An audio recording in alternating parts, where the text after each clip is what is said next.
Welcome back, everybody. In just 15 minutes, we'll be starting day 2 of the plenary sessions, which will feature several exceptional keynote speakers. So get ready for that. But before we begin, we're actually going to be joined by an awesome, really esteemed panel of guests who are going to walk us through some of today's themes that you'll hear in the plenary. So we're going to start with my dear friend and colleague, Dr. Dawn Wright, who is Esri's chief scientist. She's always full of information, and so I can't wait to hear what she has in mind. And she is joined by Jim Fallows, who is a longtime correspondent for The Atlantic magazine, founder of Our Towns Civic Foundation, host of HBO's documentary series Our Town, and geojournalism expert. So Jim, take it away for us. What can we expect today?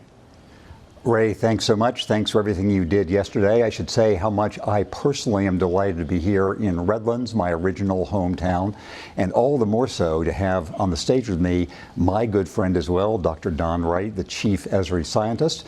And we're going to talk about what we heard yesterday and the wonderful things we have to look forward today. And I'll give you a little preview of the speakers we'll have. But first, I'm going to ask Dawn, what did you take away from the session yesterday? We had a really rousing plenary and lots of demonstrations, so tell me what you learned. It was so amazing, Jim, and it's a real pleasure to be with you. One of the things that really struck me was the word one, the fact that there is one ecosystem, and it's an ecosystem that is environmental, it's socioeconomic, it is industrial in terms of our different sectors. This is one ecosystem that our technology can work across in order to come up with a whole series of solutions. So out of one, many solutions. So that was one thing that I took away from yesterday. Another was the idea of urgency. And we have been talking, especially in this Esri GIS community, we've been talking about sustainability for forever, it seems. But I think this week, Jack set the stage for us in terms of defining what sustainability really means. What do we mean when we talk about sustainable systems, sustainable agriculture, food security, sustainable practices in the way that we live? And as we get closer to that definition and really understanding what sustainability means and what our technology can bring to it, then that will lead us to the action that we need, because we are, of course, fast running out of time. So I took away a sense of urgency from yesterday as well. So we're going to come back in just a minute to connect that point of urgency and the very striking way that Jack likes to put it, which is that it is late in the day, but it is not yet dark. And I'm going to ask about some of the work you've done in that front. But let's talk for a moment about who we're going to hear in just a few minutes on the big plenary stage, because you and I both know these figures, and some of the audience may not yet. They'll be sharing these will become household names after they've had a chance to hear them. We're going to hear from Paul Salopek from the National Geographic with this extraordinary project he has of going on foot, around most of the world. We're going to hear from Lejeune Montgomery-Tebron of the Kellogg Foundation about a very particular use of geospatial tools, would be different from what we normally discuss here, dealing with racial equity and justice. We're going to hear from Dr. Enrique Sala of the National Geographic about a promising project he has in the world's oceans. And then from Secretary Wade Crowfoot here in California about his ambitious projects. Tell me are there any particular ones of these people or these speeches you would like to call out to the viewers? We love them all, but which ones do you want the viewers particularly to be listening to? Well, that is a really hard question, because I think each and every one of these speakers is absolutely essential. I think given what we are going through right now with the pandemic and with the division that is going on in this country and across the world, but particularly in this country, Lejeune's keynote will be essential listening, because I believe she's going to actually define what racial equity is, because that is something that several people are not really as clear on as we need to be. And then, of course, being an ocean person, Enrique Sala's message will be absolutely critical, because there still is, again, this lack of definition in terms of how important the ocean is in all of this. and the idea that if we are going to sustain anything on this planet, we have to, I would say, start with the ocean, especially given that the ocean is responsible for so much of our lives, our livelihood, all the way down to the air that we breathe. That 50%, over 50% of the oxygen that we breathe comes from the ocean. And then being here in California, Secretary Crowfoot's message is really important for those of us who live in California, but also in terms of California as one of the largest states in the United States, and also from the standpoint of California being almost equivalent to a country. California really matters on a national and an international level. So to hear what Secretary Crowfoot has to say will be really, really fantastic. So I don't want to leave out Paul Salopek. See, I'm going through and commenting on all four, but Paul Salopek will be so inspiring that I think, especially with his message coming first, it will set the stage for us to absorb all the other keynotes as well.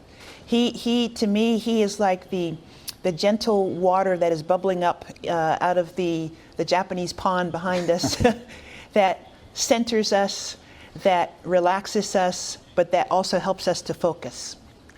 So I'm going to share a secret with just among the small group of people on this call, the tens of thousands of people who are joining us. I actually have an idea of what these speakers are going to say and how they're going to say it. I promise you, you're going to want to listen to these next four speakers, and you'll find things you hadn't known, means of connection. I think, as Don was mentioning first, you may be particularly struck by Dr. Tabone's presentation about the way tools you're all familiar with for understanding the world through advanced technology and GIS and just a geographic awareness are being addressed to America's oldest, but also its maybe its most current problem, which is attaining racial equity and how digital tools can have new utility there. Let's go back now to Jack's talk. He ended his talk by saying it's late in the day. Every place we look, using tools of GIS and just our naked eyes, we see where sustainability is being frayed. He said it's late in the day, but it's not dark. You and I have discussed over time the difference between alarm and despair. Alarm, being appropriately aware to things that human beings need to address. Despair, feeling as if there's nothing you can do. Yeah. How, as a scientist, as a geographer, as somebody who is as an oceanographer, how do you think about this late in the day but not yet dark, alarm but not despair distinction that you'd like your fellow professionals to hear? That is such an amazing question, because it's being discussed almost daily in the scientific community, especially in terms of scientists wanting to escape the ivory tower, so to speak, in terms of not just focusing on our one little area of research, but making that research use-inspired. So there is this big discussion now about use-inspired science to help people get away from the despair, to move toward solutions. In fact, I'll reference a conversation that Catherine Hayhoe and I had last year at last year's UC Science Symposium. Catherine Hayhoe is a very famous climate scientist, and she's now the new chief scientist of the Nature Conservancy, one of our big partners. And I would really like the audience to reference our conversation from last year. So I'm just going to say for the audience, if you just search for recap of the 2020 Esri Science Symposium, you'll get all of the resources from our conversation. And the reason why this conversation is so important is because Catherine, in her many talks, focuses on solutions and focuses on the fact that there are so many good things that are happening. The research that we are working on across all of the different sciences is becoming more intersectional. There is the awareness that we are losing time, that this urgency is starting to affect practices in the private sector.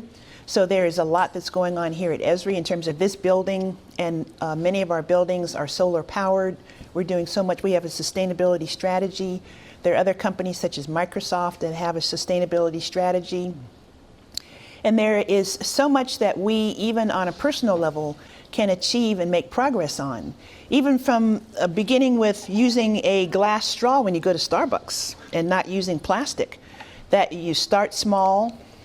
The idea also of talking with our neighbors and our family about climate change, talk about it. And so that's why this conference is so important, because the idea is to network, and so we can talk about the things that we're really passionate about: clean water, clean air, our children, our livelihoods. Some of us now have moved over into electric cars, so the transportation infrastructure, the infrastructure is growing for that, all of the charging stations. There's so much that is happening across so many sectors, where Catherine describes it as, this is not one person having to push this big boulder up a hill. So there's alarm there, but you don't despair, because there are millions of hands on that boulder. The boulder has gone up the hill, is almost at the top of the hill, and we just need a little bit more push to push it over that hill and downhill towards solving this crisis. So I love that model. And one of the things I also love about this conference in general is the passion that comes through all the presenters. Obviously, starting each year with Jack Dangermond's own passion for the developments he's about to unveil. In your own personal life as a working scientist, what development right at this moment are you most passionate about and wish more people would know about? I'm most passionate about communication, going back to the idea of talking about these issues, getting on the same page with as many people as possible. And I use ArcGIS story maps. So to get right down to the technological solution, story maps is my tool for sharing not only the urgency of these issues, the where, the geographic places, Jack talked a lot about geo accounting, geo visualization, geo analytics, geo planning. He talks about geosciences in a different way, in terms of we are all connected geographically. But the story map medium is so powerful for that, because you can talk about the issues, but then you can also share your GIS workflows. So you go from the where to the why. So I think that's, and many of us now, science communication has become a discipline in and of itself. And it's an intersectional discipline with biologists and ecologists and social scientists, and astrophysicists, journalists, artists. Yeah. So it's a great time to be a communicator. And I'm excited about a panel I'm going to be doing later today with Jack himself and Gary Nell of National Geographic on exactly this point. In our last minute here, I have one question that could take years and years, but I'll raise it. So the scientific and technical community has struggled for centuries, for decades, to broaden its talent pool beyond older white men from rich countries, to include people from around the world of all backgrounds, all races, men and women, broader opportunity. You have been passionate and effective in your leadership for a more diversified field of science in general, geographical science in particular. Tell us how that, the message you're giving right now. Well, one message is that if we want to get very quickly to solutions, we need everybody at the table. So we are crippling our ability to find these solutions if we're only talking to a very small proportion of the population, if we're only talking to one ethnicity, to one gender. And so part of what I've been doing with many other scientists is to just let people know that there are many of us out there who are doing science, who are doing science with GIS, who are doing the science of GIS. And we're trying to get our message and our research out there as much as possible. So that's another reason that this conference, that's what a conference is for, is fantastic. So I look forward to hearing about all of the projects that our users are undertaking